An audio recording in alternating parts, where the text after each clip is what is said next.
TTD chairman BR నాయుడుపై వివాదాస్పద వీడియోల కారణంగా రాజేంద్రనగర్ కోర్టులో పిటిషన్ దాఖలు చేశారు. బాధితురాలు తన పైన సోషల్ మీడియాలో ఏఐ డీప్ ఫేక్ సాంకేతిక ఉపయోగించి ఫోటోలు, వీడియోలు మార్పు చేయడం జరుగుతుందని కోర్టులో పేర్కొన్నారు. పిటిషన్లో తెలిపినట్లుగా ఈ అసభ్యకరమైన కంటెంట్ ఆస్ట్రేలియా, కెనడా వంటి దేశాల నుండి సోషల్ మీడియాలో వైరల్ అవుతుంది బాధితురాలు తెలిపారు. అయితే ఈ వీడియోలు యూట్యూబ్, ఫేస్బుక్, ఇన్స్టాగ్రామ్ వంటి ప్లాట్ఫామ్లపై పోస్ట్ అవుతున్నాయని, ఈ వీడియోల కారణంగా ఆమె మరియు కుటుంబ సభ్యులు తీవ్రమైన మానసిక వేదనలో ఉన్నారని పిటిషన్లో వివరించారు.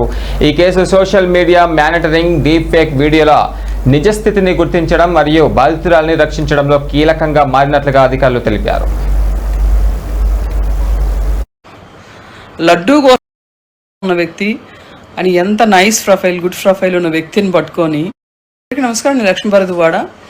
బిఆర్ నాయుడు గారు ఎంత సమాజపరంగా అని, ఎంత గౌరవం ఉన్న వ్యక్తి అని, ఎంత నైస్ ప్రొఫైల్, గుడ్ ప్రొఫైల్ ఉన్న వ్యక్తిని పట్టుకొని ఇటువంటి వీడియోలు చేసి వైసీపీ తాలూకా హయ్యర్ చేసిన వాళ్ళ తాలూకా సోషల్ మీడియా కానీ, లేకపోతే వాళ్ళకి సంబంధించిన ఆ వ్యక్తులు కానీ బేసిక్ సిగ్గు లజ్జ లేకుండా బతికేస్తున్నారు.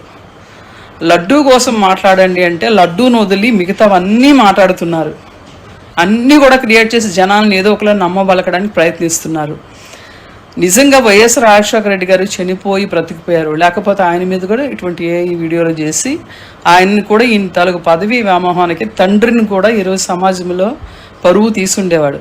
సిగ్గుండాలి చేసే పనులకి. వ్యక్తులు ఎలాంటి వ్యక్తులు ఉన్నారో, వ్యక్తులకున్న వాళ్ళ హిస్టరీలు తెలుసుకొని ఇటువంటివి చేస్తే బాగుంటుంది.